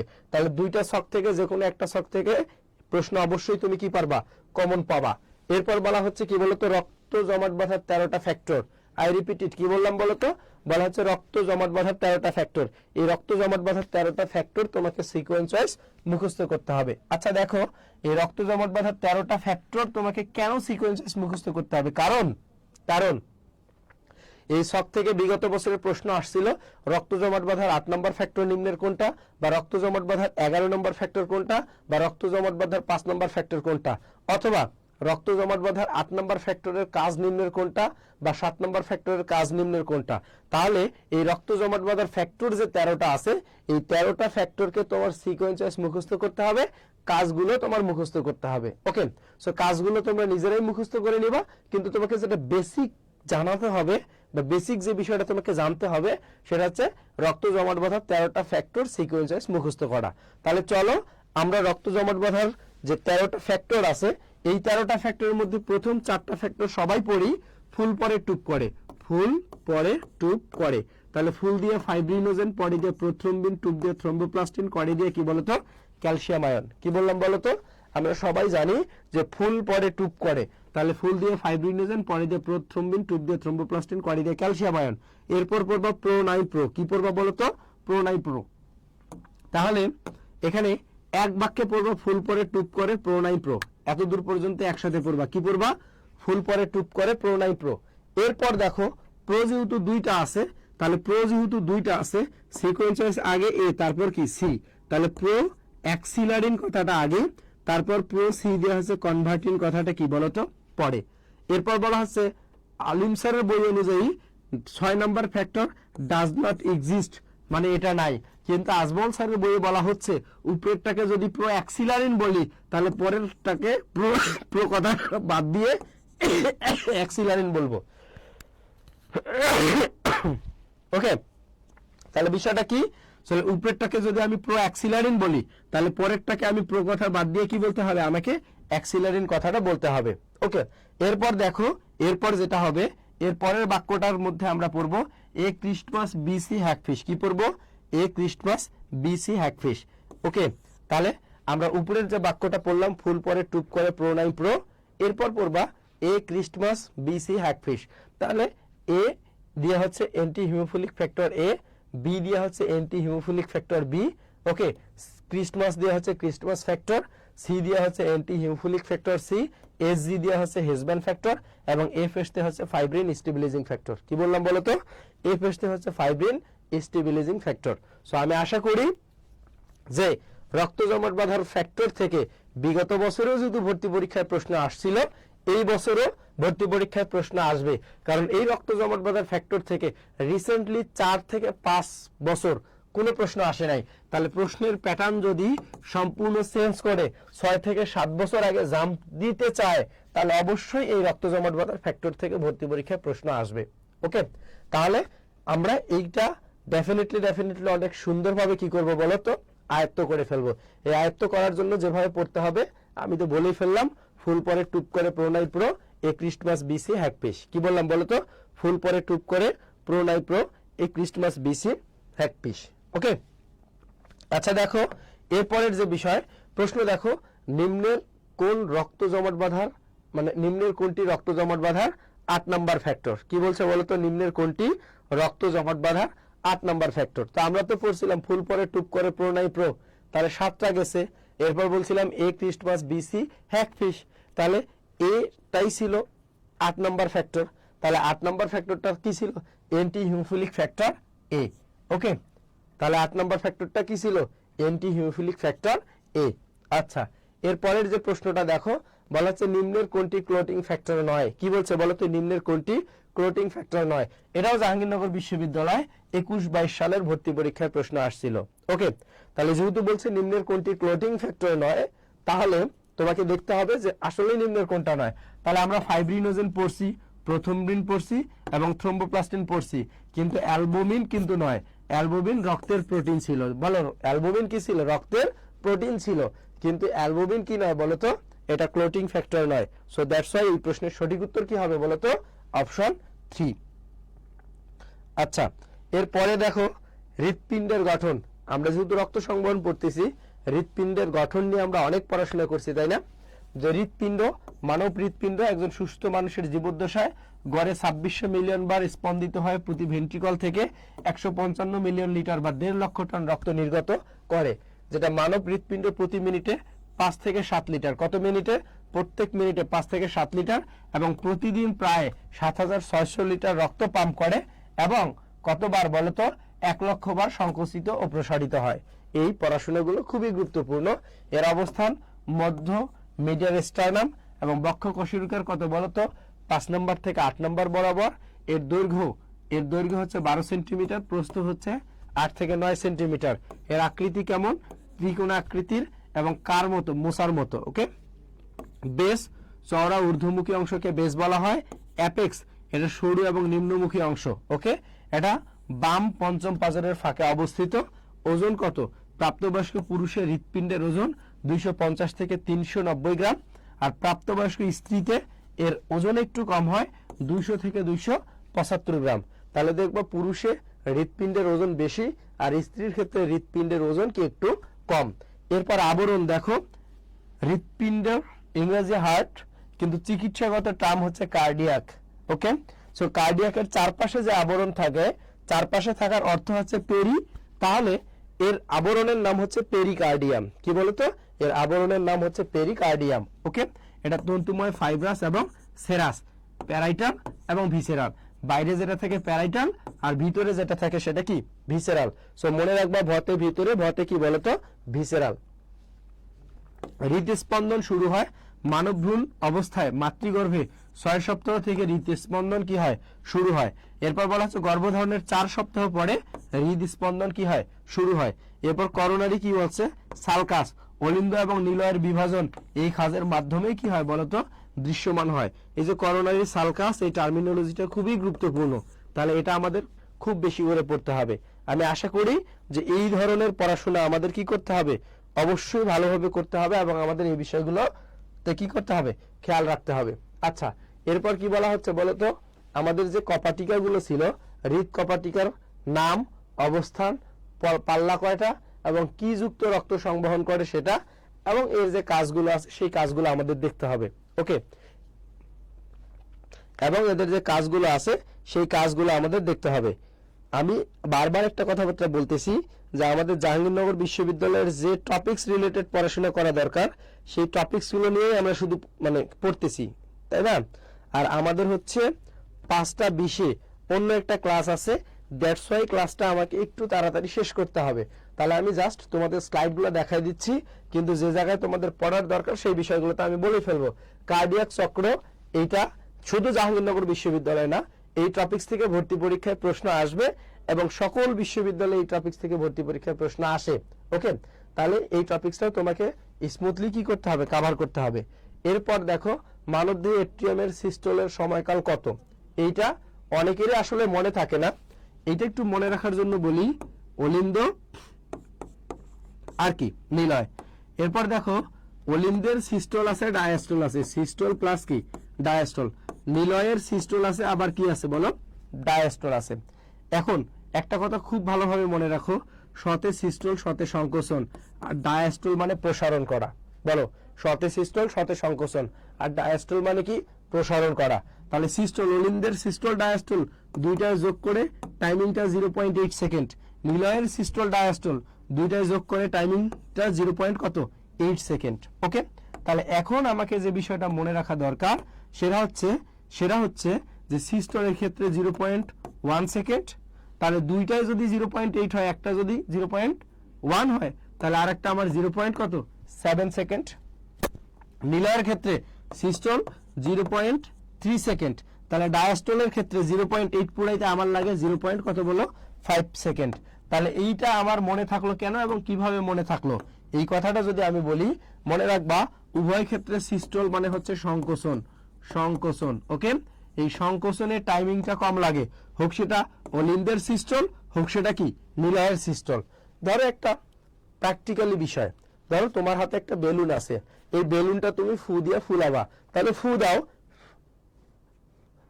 বেলুনটা এত বড় হইলো। এখন এই বেলুনটা ফুলাইতে যত সময় লাগছে, এই বেলুনটাকে সংকোচন করতে একটা ঘুতা দিলেই সাথে সাথে সংকোচন হবে। তাহলে কোন একটা বিষয় ফুলাইতে ডায়া মানে প্রসারণ করা, এই ডায়া মানে কি? প্রসারণ করা, বা ডায়া মানে বিকর্ষণ করা। তাহলে এই বিকর্ষণ বা প্রসারণ করতেই উভয় জায়গায় টাইমিংটা কি লাগে, বেশি লাগে, কিন্তু সংকোচন করতে টাইমিংটা কি লাগে, কম লাগে। ওকে, তাহলে অনিন্দের সিস্টল ডায়াস্টল, নিলয়ের কি সিস্টল ডায়াস্টল। আর সিস্টল ডায়াস্টলকে আবার একত্রে কি বলা হয়, হার্টবিট বলা হয়। কি বলা হয়, হার্টবিট বলা হয়, এইচবি। আবার পড়িও না হ্যাপি বার্থডে। তাহলে এটা কি হবে, হার্টবিট হবে। তাহলে মানবদেহের এট্রিয়ামের সিস্টলের সময়কাল কত, এট্রিয়ামের সিস্টলের সময়কাল 0.1 সেকেন্ড। তাহলে অপশন কি বলতো, সি। এটা নিয়ে কারো কোনো সন্দেহ আছে? সমীর আলী বলছে অপশন সি। ওকে, হ্যাঁ, আমি এটা এভাবে বললাম, কেন বললাম, কারণ তোমরা অনেকে অডাসি, লিডাসি 800 কত কত জানি পড়ো, তারপর আবার ভর্তি পরীক্ষায় আবার গিয়ে কি করো, ভুল করো। সো এই জন্য যাতে ভর্তি পরীক্ষায় ভুল না হয়, সো দ্যাটস ওয়াই তোমাদের ক্লিয়ার কাট কথাবার্তা বলা। আচ্ছা, হৃদরোগ এবং হৃদরোগ নির্ণয়ের যে পরীক্ষা এবং সেই পরীক্ষা থেকে যা জানা যায়, এটা খুবই গুরুত্বপূর্ণ একটা শখ। এই জায়গা থেকে ভর্তি পরীক্ষায় প্রশ্ন আসতেই পারে। তাহলে চলো আমরা একবার পড়ি। ইসিজি করলে প্রাথমিকভাবে রোগ নির্ণয় হয়। ওকে, ইটিটি যদি করো হৃৎপিণ্ডের অবস্থা বা কার্যক্ষমতা জানা যায়, মানে এক্সারসাইজ টলারেন্স, তাই না? তাহলে টলারেন্স মানে হচ্ছে কার্যক্ষমতা। দেখো, রক্তের বিএনপি যদি হয় তাহলে হার্ট ফেলিউর, এটা টেস্ট করা যায়। এমআরআই করলে হৃৎপিণ্ডের পেশির অবস্থা জানা যায়। সো আমার এই কথাটা মনে থাকে, এমআরআই, ম্যাগনেটিক রেজোনেন্স ইমেজিং, তাই না? তাহলে এই এম দিয়ে আমি পড়ি মাসেলস, মাসেলস মানে পেশি। তাহলে হৃৎপিণ্ডের পেশির অবস্থা জানার জন্য যে পরীক্ষা করা দরকার সেটা হচ্ছে এমআরআই। সরি। আচ্ছা, এরপর দেখো বুকের এক্সরে। বুকের এক্সরের জন্য আমাদের কি দরকার? তাহলে বলো, বুকের এক্সরের জন্য দেখো হৃৎপিণ্ডের অবস্থা জানা যায়। তাহলে বুকের যদি আমরা এক্সরে করি তাহলে কি জানা যায়, হৃৎপিণ্ডের অবস্থা জানা যায়। সো এটা ম্যাক্সিমাম টাইমে কিন্তু হচ্ছে এটা করা হয়, তাই না? ট্রোপোনিন 1 এটা একটা এনজাইম, এটা হার্ট অ্যাটাক নিশ্চিত হওয়া যায়। ট্রোপোনিন 1 এনজাইম, এই পরীক্ষার মাধ্যমে কি করা যায়, হার্ট অ্যাটাক নিশ্চিত হওয়া যায়। কার্ডিয়াক এনজাইম যেটা ট্রোপোনিন এবং সিকেএমবি, সেটা হচ্ছে হার্ট অ্যাটাক নির্ণয় করা হয়। ওকে, আচ্ছা, এরপর দেখো ঝুঁকিপূর্ণ এবং ব্যয়বহুল পরীক্ষা আছে দুইটা, করোনারি এনজিওগ্রাম, আর একটা কি আছে বলতো, থেলিয়াম অপটেক টেস্ট, অথবা মায়োকার্ডিয়াল কি আছে বলতো, পারফিউশন ইমেজ। এই দুইটা বিষয়ে তোমরা একটু কি করবা, দেখবা, এবং এই বিষয়গুলো তোমাদের দেখা খুব দরকার বলে আমি মনে করি। আচ্ছা, এরপরের যে বিষয়টা আমরা পড়বো, শ্বসন ও শ্বাসক্রিয়া। শ্বসন ও শ্বাসক্রিয়া থেকে আমাদের যে টপিকসগুলো না পড়লে নয়, এবং এই টপিকসগুলো থেকে ভর্তি পরীক্ষায় প্রশ্ন আসবেই। যদি এই টপিকস থেকে ভর্তি পরীক্ষায় প্রশ্ন না আসে তাহলে সেই পরীক্ষা বাতিল বলে গণ্য করা হতে পারে। তার মানে 100% এই টপিকস থেকে ভর্তি পরীক্ষায় প্রশ্ন আসবে। বলা হচ্ছে ঊর্ধ্ব শ্বাসনালী, বায়ুগ্রহণ এবং ত্যাগ অঞ্চল। আই রিপিটেড, কি বললাম, ঊর্ধ্ব শ্বাসনালী, বায়ুগ্রহণ এবং ত্যাগ অঞ্চল কোনটা কোনটা? তাহলে নাসিকা, নাসাগলবিল এবং ষড়যন্ত্র। ওকে, এরপর দেখো নিম্ন শ্বাসনালী বা বায়ু পরিবহন অঞ্চল। তাহলে বায়ু পরিবহন অঞ্চল কোনটা কোনটা? শ্বাসনালী বা ট্রাকিয়া, ব্রঙ্কাস বা ক্রোমোনালী, এটাকে ব্রঙ্কাই বলা হয়, যেটা ফুসফুসে বায়ু যাতায়াতের করিডোর হিসেবে কাজ করে এবং এটাই কি করে, বায়ু ফিল্টার করে। এরপর দেখো প্রাইমারি ব্রঙ্কাস, হাইলাম দিয়ে ফুসফুসে প্রবেশ করে। এই হাইলাম শব্দের অর্থ নিচু জায়গা বা ভাঁজ হওয়া জায়গা। সেকেন্ডারি বা লোবার ব্রঙ্কাস থাকে, টারশিয়ারি বা সেগমেন্টাল ব্রঙ্কাস থাকে, মানে ব্রঙ্কাস থাকে, আর একটা কি থাকে, প্রান্তীয় ব্রঙ্কাস থাকে। এরপর দেখো ফুসফুস, যেটাকে আমরা শ্বসন অঞ্চল বলতেছি, এটা হচ্ছে শ্বসন ব্রঙ্কিওল। এটা অ্যালভিওলাসে বায়ু যাতায়াতের করিডোর হিসেবে কাজ করে। অ্যালভিওলার নালী এখানে থাকে, অ্যাট্রিয়াম থাকে, অ্যালভিওলার থলি থাকে এবং অ্যালভিওলাস থাকে। ওকে, এই অ্যালভিওলাসটা হচ্ছে কি ফুসফুসের মধ্যে পাওয়া যায়, যেটা হচ্ছে কি বলতো, অ্যালভিওলাসটা ফুসফুসের কার্যকারী একক এবং শ্বসন গ্যাস বিনিময়ের স্থান হিসেবেই সেটা কি করে, কাজ করে। আরেকটা কথা, ফুসফুসের কাজ খুবই গুরুত্বপূর্ণ এবং 100% খুব যত্ন সহকারে পড়তে হবে, যে নিম্নের কোনটা ফুসফুসের কাজ হয় নয়, এই রিলেটেড প্রশ্ন আসতে পারে, তাই না? তবে সবচেয়ে খুবই গুরুত্বপূর্ণ বিষয় যে ঊর্ধ্ব শ্বাসনালীর অংশ কোনটা, নিম্ন শ্বাসনালীর অংশ কোনটা, কোন অঞ্চল দিয়ে বায়ু পরিবহন হয়, অথবা কোন অঞ্চল বায়ু গ্রহণ এবং ত্যাগ অঞ্চল হিসেবে কি করা হয়, ব্যবহার করা হয়, এবং ফুসফুসের ক্ষেত্রে শ্বসন অঞ্চলের অংশ কোনগুলো হয় নয়। এই টাইপের প্রশ্ন জাহাঙ্গীরনগর বিশ্ববিদ্যালয়ে বারবার এসেছিল এবং আবারও আসবে। কি বললাম? আচ্ছা, এটা কি পড়ে এফবিতে পাওয়া যাবে ক্লাসটা? হ্যাঁ, এই ক্লাসটা পড়ে এফবিতে পাওয়া যাবে, কোনো সমস্যা নাই। আচ্ছা, এরপরের যে বিষয়টা আছে ফুসফুস। সো আমরা জানি আমাদের ফুসফুস কিন্তু কি বলতো, এক জোড়া বা কয়টা বলতো, দুইটা। এটা হচ্ছে কি বলতো বাম, আর একটা কি বলতো ডান। এই বামটা দুইটা খণ্ড আর ডানটা যেটা হচ্ছে 3টা খণ্ড। এই বামটার 2টা খণ্ড, কি বললাম, বামটার 2টা খণ্ড বা লোব থাকে। ওকে, এই 2টা খণ্ড বা লোব যদিও থাকে, লোবিল অথবা সেগমেন্টের কথা যদি বলে, তাহলে বামটার থাকবে 8টা আর ডানটার থাকবে কয়টা বলতো? এখানে একটা জিনিস ভুল হয়েছে,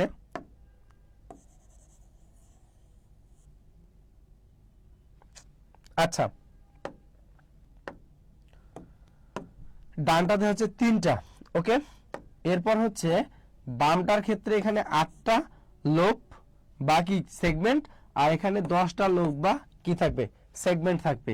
এই যে এই কথাটুকু আমাদের খুবই গুরুত্বপূর্ণ। আই রিপিট ইট, কি বললাম বলতো? আমাদের যে এই কথাটুকু, এই কথাটুকু বেসিক্যালি খুবই গুরুত্বপূর্ণ। এই বিষয়গুলো আমাদের স্মুথলি কি করতে হবে, দেখতে হবে বা হ্যান্ডেল করতে হবে। আচ্ছা, পরের যে স্লাইডটা আছে, অ্যালভিওলাসের গঠন, এটা খুবই গুরুত্বপূর্ণ। বলা হচ্ছে ফুসফুসের গঠনগত কার্যগত একক কি বলতো? অ্যালভিওলাস। এখানে বলা হচ্ছে প্রাচীর আইসাকার অথবা স্কোয়ামাস এপিথেলিয়ামে গঠিত, ব্যাস 0.2 মিলিলিটার এবং হচ্ছে প্রাচীরটা 0.1 মাইক্রোমিটার পুরু, এবং প্রাচীরটা 0.1 মাইক্রোমিটার কি বলতো পুরু। হ্যাঁ, দেয়া হবে। আচ্ছা, গ্যাস বিনিময় অংশ সংখ্যা, নবজাতক শিশুর ফুসফুস, আর কি আছে 8 বছর বয়সে পূর্ণবয়স্ক পুরুষে কোথায় কত মিলিয়ন, এটা খুবই গুরুত্বপূর্ণ। প্রাচীরের কোষ 5 ধরনের, টাইপ 1, টাইপ 2, ম্যাক্রোফেজ ধূমপান এবং সিলিকার কারণে ধ্বংস হয়, এন্ডোথেলিয়াম কোষ, আর একটা কি বলতো লোহিত কণিকা, ট্রাবেকুলি নামক ব্যবধায়ক পর্দার মাধ্যমে যেটা কি থাকে বলতো পৃথক থাকে। এই যে অ্যালভিওলাসের গঠন, এই জায়গা থেকে জাহাঙ্গীরনগর বিশ্ববিদ্যালয়ে 100% প্রশ্ন আসবে। যদি এই টপিক থেকে ভর্তি পরীক্ষায় প্রশ্ন না আসে, তাহলে সেই পরীক্ষা বাতিল বলে গণ্য করা হতে পারে। তার মানে এই টপিকসটা খুবই গুরুত্বপূর্ণ। এরপর দেখো সারফেক্টেন্ট কোন জায়গা থেকে খরিত হয়, এটাও তোমাদের মনে রাখতে হবে। তাহলে আমি এখানে 2টা গুরুত্বপূর্ণ কথাবার্তা বলি, যে 2টা কথাবার্তা আসলে আমরা কি করে ফেলি, এলোমেলো করে ফেলি। আমি এই কথাটা মনে রাখি, শেফু আসো। এই যে শেফু আসো, সেরাস ফ্লুইড সবসময় ফুসফুসে থাকে, আর অ্যালভিওলাস থেকে কি হয় বলতো সারফেক্টেন্ট খরিত হয়। এটা খুবই গুরুত্বপূর্ণ। তাহলে সে দিয়ে হচ্ছে সেরাস ফ্লুইড, সেরাস ফ্লুইড। ওকে, ফ্লুইড এটা কোথায় পাওয়া যায় ভাইয়া? ফুসফুসে পাওয়া যায়, ফুসফুসে পাওয়া যায়। আর এই স দিয়ে সারফেক্টেন্ট কি আছে বলতো? সারফেক্টেন্ট। ওকে, এই সারফেক্টেন্ট, এই সারফেক্টেন্ট কোন জায়গা থেকে খরিত হয়? অ্যালভিওলাস থেকে, অ্যালভিওলাস থেকে খরিত হয়। এটাও কিন্তু আমাদের কি 100% গুরুত্বপূর্ণ। সো আমি আশা করি যে এই যে সেফু আসো, এই 2টা কথা মনে রাখলেই তোমার স্রাস ফ্লুইড এবং হচ্ছে সারফেক্টেন্ট কোন জায়গা থেকে কোনটা খরিত হয় না হয়, এই বিষয়টা তোমার কি অনেক স্মুথলি মনে থাকবে। আচ্ছা, এরপরের যে বিষয়টা আছে নিঃশ্বাস প্রশ্বাস কার্যক্রম, এটাও দেখতে হবে। এরপর শ্বাসনালীর সমস্যা, ঊর্ধ্ব শ্বাসনালীর সমস্যা এবং নিম্ন শ্বাসনালীর সমস্যা, এই টপিকস থেকে জাহাঙ্গীরনগর বিশ্ববিদ্যালয়ে 100% প্রশ্ন আসার সম্ভাবনা আছে। ওকে, কিন্তু কোনটার কারণে কি সমস্যা হয় না হয় এই বিষয়টা একটু তোমরা দেখবা। বায়ু পরিবহন অঞ্চলের অংশ নয় কোনটি, এটা দেখবা ষড়যন্ত্র। এরপর দেখো মানুষের ডান ফুসফুসের ওজন কত গ্রাম, এটা তোমাদের দেখতে হবে। ডান ফুসফুসটা একটা আকারে বড়, তার মানে এটা হচ্ছে 600 কত বলতো 65 গ্রাম। ওকে, এটা হচ্ছে 665 গ্রাম। আচ্ছা, এরপর যেটা আছে ফুসফুসের গঠন ও কাজের এককে কি বলা হয় বলতো? অ্যালভিওলাস বলা হয়, আমরা যেটা কিছুক্ষণ আগে পড়লাম, তাই না? আচ্ছা, এই হচ্ছে বিষয়। বাম ফুসফুসের সর্বমোট কতটি সেগমেন্ট আছে? বাম ফুসফুসে আমি পড়াইলাম বাম, আর একটা ছিল কি ডান। এটা যদি বলে লোব বা খণ্ড কয়টা? বামের 2টা আর ডানের কয়টা? 3টা। ওকে, এর পরের অংশটা যেটা পড়বা সেটা হচ্ছে বামে 8টা থাকে। ওকে, আর ডানে কয়টা থাকে? 10টা থাকে। আমার না এই কথাটা মনে থাকে বা 8, মানে আমরা ইংরেজিতে পড়তাম না বা 8, সো আমার এটা মনে থাকে বা 8, মানে বামে যেটা সেটা 8টা, তাহলে ডানে যেটা সেটা হচ্ছে কয়টা? 10টা। সো দ্যাটস ওয়াই বাম ফুসফুসের সর্বমোট কতটি সেগমেন্ট আছে যেহেতু বলছি, তার মানে এটা কি বলতো 8টা। তার মানে এটা কি হবে 8টা। ওকে, সো এই যে প্রশ্নগুলো আমরা বললাম, এই প্রশ্নগুলো আমাদের খুব ভালোভাবে মনে রাখতে হবে, এবং যে টপিকসগুলো আমি বলছি এই টপিকসের বাইরে জাহাঙ্গীরনগর বিশ্ববিদ্যালয়ে ভর্তি পরীক্ষায় প্রশ্ন আসে নাই আর আসবেও না। তাহলে আমি যে টপিকসগুলোর কথাবার্তা বলছি এগুলো এমন টপিকসের কথাবার্তা বলছি যে টপিকসগুলো থেকে 6 থেকে 7টা সেটের জন্য প্রশ্ন নির্বাচন করা সম্ভব হয়। ওকে, তাহলে যে টপিকসগুলো থেকে 6 থেকে 7টা সেটের প্রশ্ন নির্বাচন করা সম্ভব হয়, এমন টপিকসগুলো থেকেই কিন্তু ঘুরে ফিরে ভর্তি পরীক্ষায় কি আসে, প্রশ্ন আসে। সো ইনশাআল্লাহ দেখা হবে পরবর্তী ক্লাসে। আল্লাহ হাফেজ।